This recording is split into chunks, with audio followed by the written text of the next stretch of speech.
Salut les amis, c'est Wiltamer et bienvenue pour l'édition du 30 du 6 2021 du petit journal du crypto. Alors aujourd'hui c'est une journée importante, pourquoi?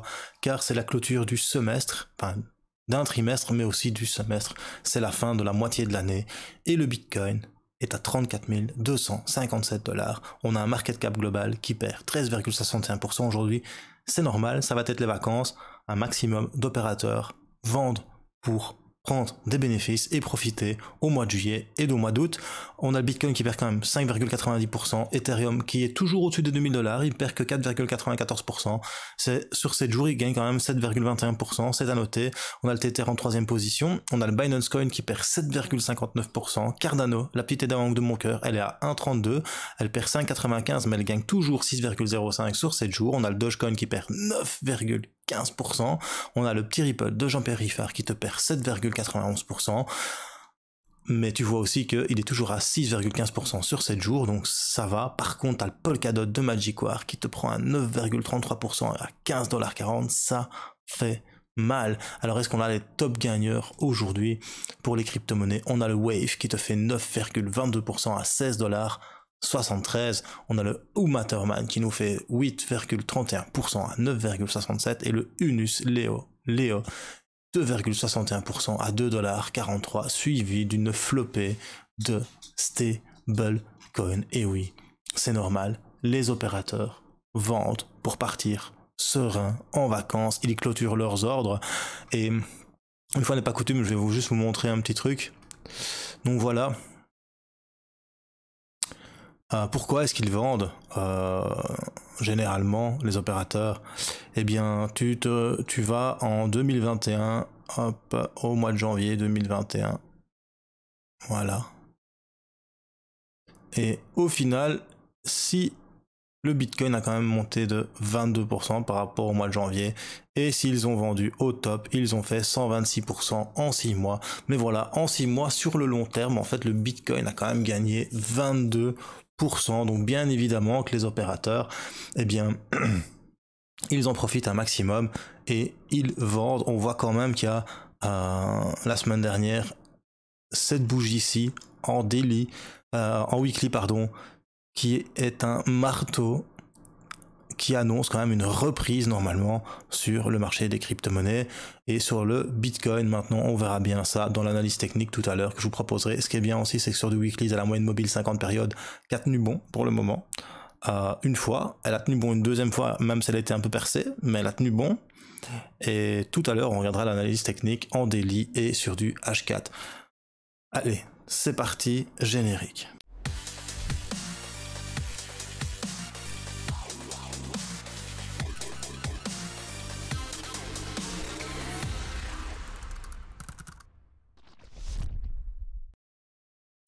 Alors si tu es nouveau sur la chaîne, n'hésite pas à t'abonner et d'actionner la petite cloche de notification. Moi, c'est Wiltamer.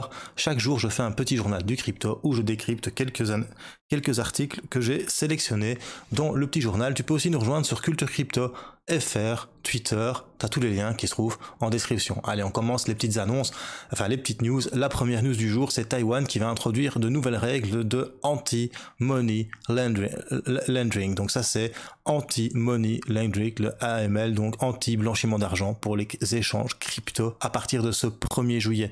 Donc le petit sell-off, c'est peut-être pas pour rien non plus. Alors Taïwan s'apprête à promulguer de nouvelles règles qui vont rentrer en vigueur donc ce 1er juillet dans le but de renforcer davantage les exigences. Ils répondent aux orientations qu'a publié le GAFI, le groupe d'action financière, qui obligeront les bourses à Taïwan de déclarer les transactions d'une valeur à 500 000 NT. Donc c'est 17 900 $. Toutes transactions qui seront supérieures à 17 900 $ devront être déclarées, tout simplement. Alors, les bourses devront aussi répondre aux exigences de connaissance du client, donc Know Your Customer, pour garantir l'authentification de l'identité de leurs clients conformément aux règles du GAFI, donc ce fameux QIC qu'on connaît depuis 2018 maintenant, voire 2017. Donc voilà, les règles autour des crypto-monnaies s'intensifient, et encore, il y a pire que ça. Nous avons Monsieur Villeroy, gouverneur de la Banque de France, dit qu'il n'y a plus de temps à perdre pour l'Europe qui devrait réglementer la crypto aussi rapidement que possible. Donc il recommande la création urgente d'un cadre de réglementation des crypto-monnaies afin d'éviter une éventuelle érosion de la souveraineté monétaire de l'Europe. C'est pour te dire à quel point le Bitcoin peut tout changer dans le monde. Car si les personnes qui ont le pouvoir sont en train de se dire on est peut-être en train de le perdre et il va falloir qu'on réglemente tout ça et qu'on encadre tout ça, c'est que le Bitcoin est vraiment le game changer du monde. Je pense sincèrement qu'ils ont intérêt de se dépêcher car petit à petit, des pays vont utiliser le Bitcoin comme monnaie nationale, comme au El Salvador. Et du coup, bien évidemment, les crypto-monnaies sont beaucoup plus simples d'utilisation que l'euro ou que le dollar fiat, car tu peux l'envoyer sans passer par une banque. Et ça, ils ont peur de plus avoir le contrôle sur ce que tu fais avec ton argent. Alors, le gouverneur de la Banque centrale considère la réglementation de la crypto-monnaie comme une priorité absolue pour l'Europe. Pour lui, il n'y a rien à dire, c'est urgent. Cette demande préconise que les crypto-monnaies soient réglementées d'ici 1 ou 2 ans, sous peine de perdre la souveraineté monétaire de l'Europe. J'aime bien l'heure. Urgent, 1 ou 2 ans. Donc voilà, dans 1 ou 2 ans, peut-être qu'ils vont réglementer en Europe. C'est ça qui est bien avec l'Europe, c'est tellement un gros bordel qu'au final, ils ne font rien. Voilà. Alors, on va quand même citer Monsieur Villeroy. Je dois souligner ici l'urgence. Il ne nous reste plus beaucoup de temps, 1 ou 2 ans. Tant sur la monnaie numérique que sur les paiements, nous, en Europe, devons être prêts à agir aussi rapidement que nécessaire, ou nous allons risquer une érosion de notre souveraineté monétaire. Quelque chose que nous ne pouvons pas tolérer. Et oui, cher gouverneur de la Banque centrale, tu es en train de te dire, mais un jour il n'y aura plus de Banque centrale française, Banque de France. Donc c'est un peu la merde. Hein. Donc le gouverneur de la Banque de France a expliqué comment les crypto-monnaies ont joué un rôle de plus en plus important sur les marchés financiers depuis la crise du Covid, et surtout que l'utilisation de la monnaie fiduciaire a diminué au cours des premiers stades de cette pandémie. Et c'est une dérive, selon lui, c'est une dérive qui pourrait rendre la monnaie de banque centrale insignifiante. Mais mec, ta monnaie de banque centrale, elle est insignifiante car elle est basée sur rien. Elle est basée sur de la dette, sur l'appauvrissement des gens et la diminution intrinsèque de toute valeur qu'ils possèdent. Tu comprends? Alors à ce titre, bien évidemment, il suggère que l'Union européenne adopte un cadre réglementaire dans les prochains mois. Bien évidemment, le conglomérat européen, la mafia européenne, comme on peut dire, parce qu'au final, ils font ce qu'ils veulent et ça commence vraiment à m'aller loin.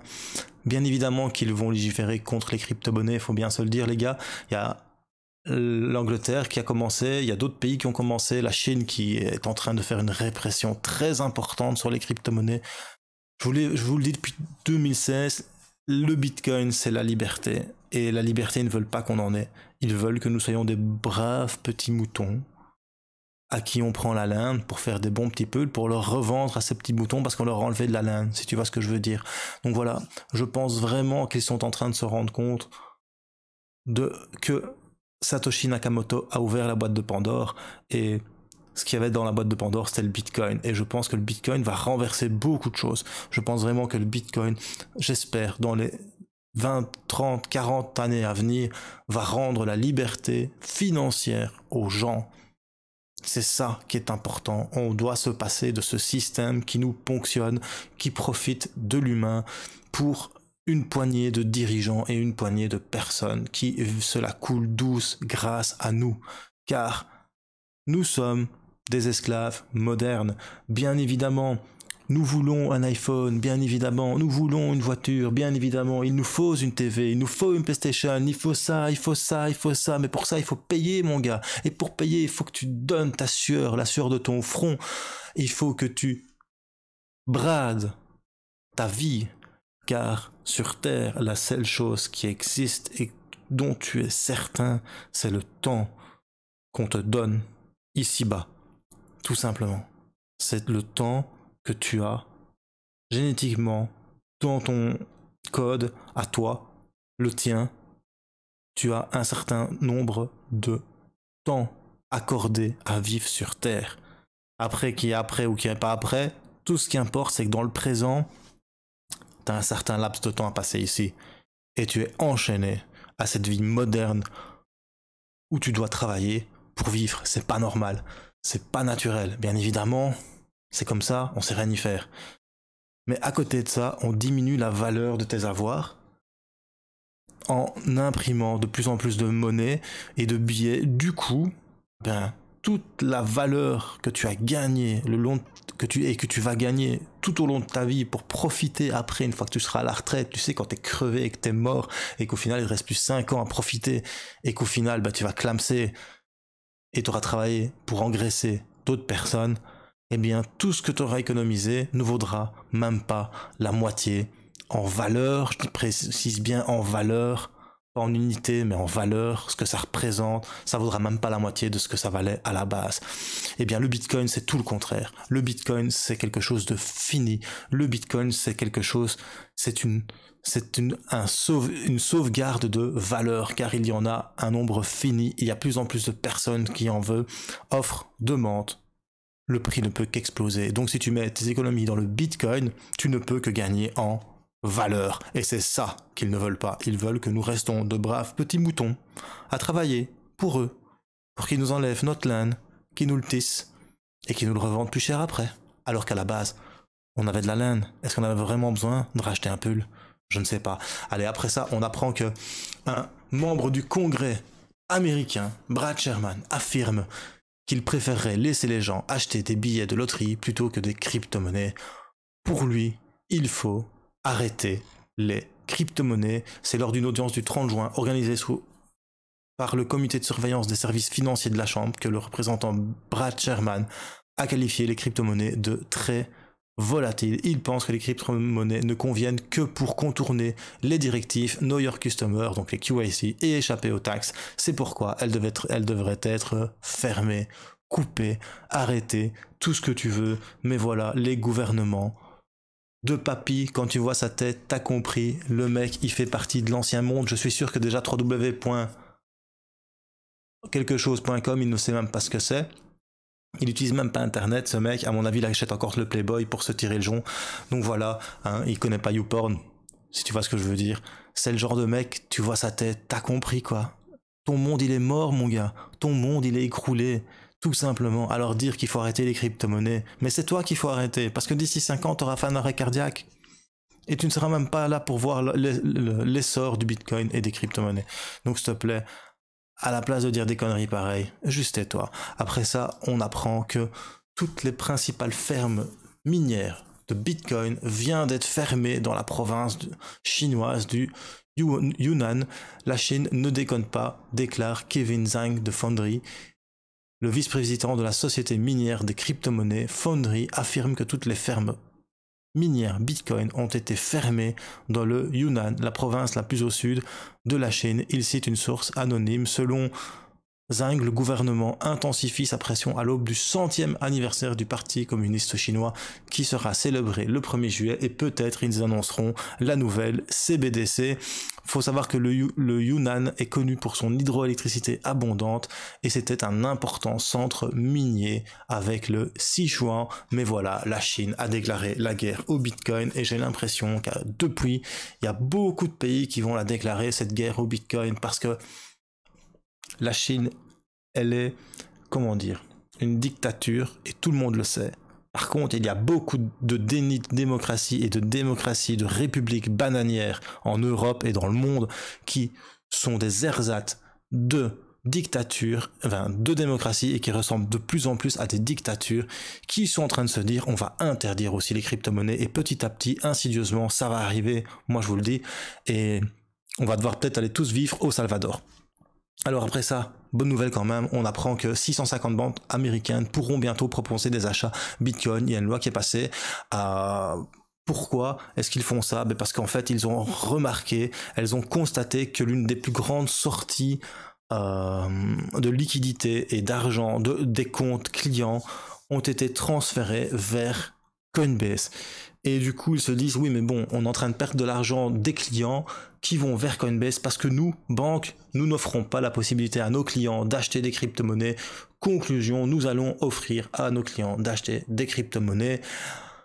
Et c'est vrai pour les comment dire, les relations bancaires comme les relations bancaires, pardon, avec leurs clients comme des relations bancaires avec leurs investisseurs, donc leurs j'ai complètement oublié le mot, actionnaires. Donc voilà, pour eux c'est important que les banques puissent enfin proposer des crypto-monnaies à leurs clients parce qu'il y a des fuites de capitaux qui sont en train de se diriger de plus en plus vers des sociétés type Coinbase. Conclusion, les banques ont compris qu'elles étaient en train de mourir. Allez, on va arrêter les petites news. On a quand même terminé par une bonne petite news, mais bon voilà, aujourd'hui c'était quand même beaucoup de mauvaises news. On va analyser le Bitcoin. Donc tu vois qu'en weekly on a commencé la semaine, on est sur du gain, on est quand même sur un petit doji, ça fait quand même un petit peu de temps qu'on est en train de ranger ici sur du weekly entre les 28 000 et les 42 000 $, 41 600 $. On va regarder sur du daily ce qui se passe. Donc hier je t'expliquais sur le daily que nous avions essayé de breaker ici le triangle. On a refermé au-dessus, mais malheureusement aujourd'hui, eh bien c'est fin du mois déjà. Hop, c'est fin du mois, tu vois. Hop, voilà, c'est fin du mois. Et ce qui est bien, surtout fin du mois, on voit qu'on n'est pas venu plus bas que le précédent, qu'on est en train de remonter, mais bon, on ferme quand même, peut-être ce soir, plus bas que le précédent mois. Du coup, ben, on va peut-être connaître aussi un petit bear market, et on va venir chercher cette zone entre les 18 000 et les 19 800 $. On est déjà dans le bear market, on va voir ce qui va se passer, mais bon, voilà. Le mois n'est pas si catastrophique que ça. On a voulu descendre plus bas, on a quand même réussi à remonter plus haut. Mais la journée n'est pas finie, nous ne sommes toujours pas le 1er juillet. Donc sur du daily, comme je t'ai dit, hier on a essayé de breaker, on n'a pas réussi à breaker. Pourquoi est-ce qu'on n'a pas réussi à breaker? Pourquoi? C'est pas compliqué. Hop, tu viens ici et tu constates qu'en fait, ce dernier plus haut ici a joué de résistance. Par contre, ce qui est bien, et ce qu'il y a à noter, c'est que quand aujourd'hui, tu vois que ça a chuté jusqu'ici, on a rebondi sur ce plus bas ici. On va zoomer un petit peu. Donc tu vois vraiment que ici, on a rebondi sur le plus bas précédent. Du coup, est-ce que le Bitcoin va repartir? Grosse question, grosse question. Personnellement, ce que je fais dans ces moments-là, je fais ça et je regarde ce qu'on vient de faire. Bah écoute, on vient de casser le canal haussier. Hop, ici, court terme.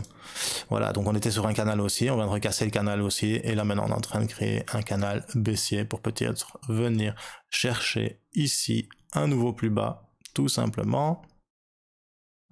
Voilà, comme ça. Peut-être qu'on va faire ça et peut-être qu'on va se retrouver ici dans les prochains jours.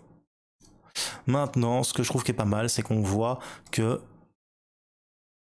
la moyenne mobile 50 périodes est en train de se recourber pour revenir chercher, faire un golden cross sur du H4 sur la moyenne mobile 100 et la moyenne mobile 200. Mais tu vois vraiment que la moyenne mobile 200 et la moyenne mobile 200 sont vraiment quasiment parallèles en ce moment. Donc ce qu'elles attendent, c'est que la moyenne mobile 50 revienne quelque part ici, comme ça, crosser ici les deux moyennes mobiles. Et ça pourrait être assez positif pour le Bitcoin sur du court terme. Maintenant voilà, ce que je vois pour le moment, c'est peut-être un Bitcoin qui va s'arrêter quelque part ici, ou alors on va venir ici, voilà, parce qu'il y a un plus bas comme ceci, et RNG, tout simplement. Ça fait beaucoup de lignes bleues quand même là, je vais quand même enlever tout ça, ça fait quand même énormément trop de choses, ça fait mal aux yeux d'ailleurs. Hop, voilà, on enlève ça.